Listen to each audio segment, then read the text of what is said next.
नमस्कार, मैं हूं अतुल सिंघल। कार्यक्रम मुद्दा में आपका स्वागत है। साथियों, आज इस कार्यक्रम में हम चर्चा करेंगे महाराजा अग्रसेन अस्पताल पंजाबी बाग की।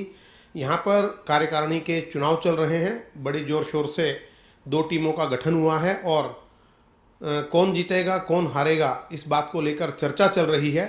दोनों टीमें अपने अपने वादों के साथ ट्रस्टीज़ के सामने हैं। हमारे साथ हैं शंकर दास बंसल, जो संस्था के उपप्रधान रहे हैं, कंट्रोल बोर्ड के सदस्य रहे हैं और बहुत बड़े एक सामाजिक व्यक्ति हैं। उनसे हम चर्चा शुरू करते हैं और जानते हैं कि ये जो चुनाव हैं ये किन मुद्दों को लेकर लड़े जा रहे हैं। शंकर जी, देखिए, जो ये चुनाव है ये प्रजातंत्र का स्वस्थ परंपरा है और चुनाव तो हमेशा ट्रस्ट के हित में ही होते हैं। इसमें अपने घर के अंदर बैठ कर के एक टीम का गठन न करके हर व्यक्ति को इसमें चुनाव में हिस्सा लेने का अवसर मिलता है और जिससे पारदर्शिता बनी रहती है। पारदर्शिता की बात तो बिल्कुल ठीक है, लेकिन ये भी कहा जाता है कि सामाजिक संस्थाओं के अंदर चुनाव ना करवाए जाएं तो ज़्यादा अच्छा होता है। देखिए, आरोप प्रत्यारोप इसको लगाने से जो चुनाव है उसका माहौल ख़राब होता है। मेरा ऐसा सोच है कि इसको खेल भावना से लेना चाहिए। हर व्यक्ति को अपनी बात रखनी चाहिए और मुद्दों पे बात करनी चाहिए ताकि वो ट्रस्टियों को आगे अपने वायदों को पूरा कर सके।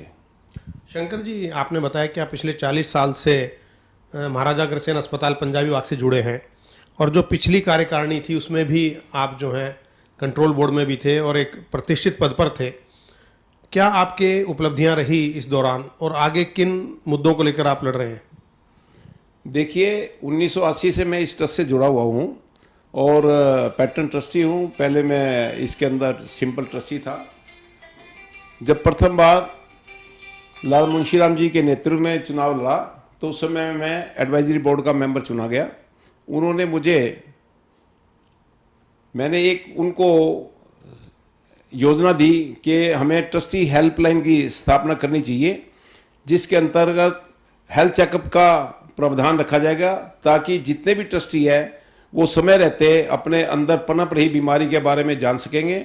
और मेरी इस योजना को उन्होंने स्वीकार किया और उसका पूरा दायित्व मेरे ऊपर दिया गया, जिसे मैंने बखूबी निभाया है और वो ट्रस्टी हेल्पलाइन आज भी सुचारू रूप से चल रही है। अभी आप अगर दोबारा चुनाव जीतते हैं तो क्या वादे आप अपने ट्रस्टियों के साथ करना चाहेंगे? देखिए, अगर यदि मैं चुनाव जीतता हूँ और ट्रस्टी मेरे अंदर विश्वास करते हैं तो मैं ये वायदा करता हूँ आज कि मैं कम से कम 4 घंटे का समय इस ट्रस्ट को दूंगा और जो भी मेरे ऊपर जिम्मेवारी आएगी उसको बखूबी मैं निभाऊंगा और हमारी जो योजनाएं हैं उनको हम लागू करेंगे। जिस प्रकार से धन की कमी थी और ट्रस्ट के अंदर पैसा ना होने की वजह से और हमारा अकाउंट एनपीए के कगार पर पहुंच गया था, हम ट्रस्टियों को ये स्पेशल अवसर देंगे कि वो एक आदमी को, एक व्यक्ति को ट्रस्ट के साथ 40% डिस्काउंट पर जोड़ सके। ये हम एजीएम से मंजूर करवा करके देंगे।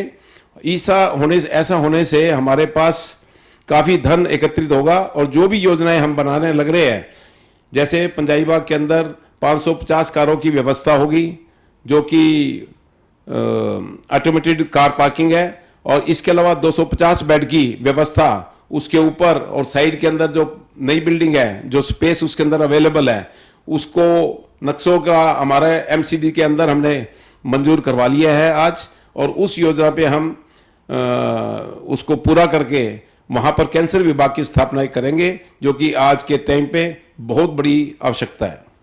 बहादुरगढ़ के प्रोजेक्ट को लेकर काफ़ी बातें उठती हैं, काफ़ी सवाल उठते हैं, उसके लिए क्या योजना है आपके पास? देखिए, बहादुरगढ़ की लैंड मेरे रहते हुए मेरे कार्यकाल में ही ज़मीन लेने का फैसला किया गया था जब मैं मेंबर कंट्रोल बोर्ड था और उसके ऊपर कार्य हुआ। कार्य होने के बाद उसके जो पिछले 3 साल से मैं ट्रस्ट के अंदर किसी पद पर नहीं हूँ, उसका जो निर्माण का खर्चा था वो इन्फ्लेटेड था 28.5 करोड़ रुपए का, जो कि 20 करोड़ 61 लाख रुपए के अंदर सेटल हुआ है। वो पूरा भुगतान हो चुका है। सीएलयू वहाँ का 10% मिनिमम कंस्ट्रक्शन जब एफएआर का कर ले उसके बाद ओसी मिलता है। ओसी आज हमारे पास आ चुका है और किसी प्रकार का CLU की तलवार हमारे सिर पर नहीं लटक रही है। उस यूनिवर्सिटी के अंदर हमने जो कॉलेज है नर्सिंग कॉलेज उसको आरंभ कर दिया है। 100 बेड का हॉस्पिटल 4 महीने के अंदर हमारी बनाने की योजना है, उसको आरंभ करने की योजना है। इन्फ्लेटेड से मतलब क्या है आपका? कोई भ्रष्टाचार के आरोप लगा रहे हैं आप? नहीं, भ्रष्टाचार का आरोप नहीं है। जो भी कंस्ट्रक्शन हुई नेचुरली कहीं ना कहीं कोई लीकेज थी, कोई ऐसे बिल्डर्स उसके अंदर थे जिन्होंने उसमें इन्फ्लेटेड बिल रेज किए। जब उसका ऑडिट करवाया गया तो उन्होंने उसको स्वीकार किया और उसको डिस्काउंट 8 करोड़ रुपए के लगभग उन्होंने डिस्काउंट करके उस बिल को सेटल किया गया। क्या अभी जो 2 टीम अलग अलग हैं उनमें कोई समझौते की गुंजाइश है शंकर जी? समझौते की गुंजाइश हमेशा चलती आई है, चलती रहेगी। हमें भी समझौते के लिए अवसर दिया गया था और उसके अंदर दूसरी टीम ने 150 करोड़ रुपए का डोनेशन एकत्रित करने की एक घोषणा की हुई थी, जिसे हमने कहा भाई आप 150 करोड़ रुपए डोनेशन इकट्ठा करने की जो आपने बात रखी है उसकी एक अंडरटेकिंग माननीय नंदकिशोर जी के सुझाव से दी गई, जिसके अंदर जिसको उन्होंने स्वीकार कर लिया, लेकिन अंडरटेकिंग लेटर देने से इनकार कर दिया, जिसकी वजह से हमें ट्रस्टियों के सम्मान के लिए आज इसके अंदर खड़े हुए हैं। बहुत सुंदर बात है कि ट्रस्टीज के सम्मान के लिए आप खड़े हैं। और आप एक लाइन और बोलते हैं जो भी आपने नहीं बोली कि पद कोई आभूषण नहीं है, जरा आप पूरी करिएगा उस लाइन को। देखिए, मेरा तो सोच शुरू से यही है कि पद कोई आभूषण नहीं, यह एक दायित्व है जिसे मैंने बखूबी 3 बार इस ट्रस्ट के अंदर विभिन्न पदों पर रहते हुए निभाया है और इसके अंदर सेवा करने का अवसर मिला तो मैं उसको पूरी निष्ठा के साथ में इसको पूरा करूंगा। अच्छा, गरीब जो लोग हैं, वंचित परिवारों के लोग हैं और अग्रवाल समाज में भी ऐसे काफ़ी लोग होंगे, उनको स्वास्थ्य सेवाएं मिलें सही तरीके से, उसकी कोई योजना है आपके पास?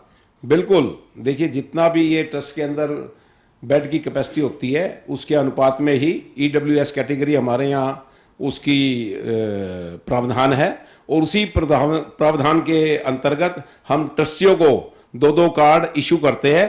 वो किसी को भी EWS कैटेगरी के आदमी को रिकमेंड करते हैं इलाज के लिए, उसका बिल्कुल फ्री ट्रीटमेंट किया जाता है। इसमें जाति, धर्म और किसी भी चीज़ का कोई भेदभाव नहीं है। हमारे यहाँ हर प्रकार का इलाज जो भी है गरीब आदमी के लिए मुफ्त मिलता है। बहुत बहुत धन्यवाद हमसे बात करने के लिए और हमारी शुभकामनाएं आपके साथ हैं। शंकर दास बंसल जो वरिष्ठ उप प्रधान का चुनाव लड़ रहे हैं महाराजा अग्रसेन अस्पताल पंजाबी बाग में, और जो सबसे महत्वपूर्ण बात शंकर दास बंसल ने कही कि वो 4 घंटे कम से कम ट्रस्ट को देंगे। और शंकर बंसल जी गौ सेवा ट्रस्ट के संस्थापक प्रधान हैं, आयुर्वेदिक कैंसर अस्पताल के भी चेयरमैन हैं, कई संस्थाओं में इनका महत्वपूर्ण योगदान है।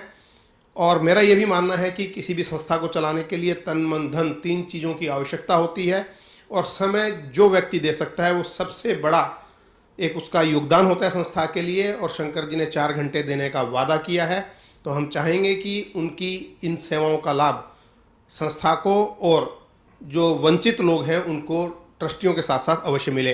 कैमरा पर्सन वीरेंद्र मिश्रा के साथ अतुल सिंघल, दिल्ली।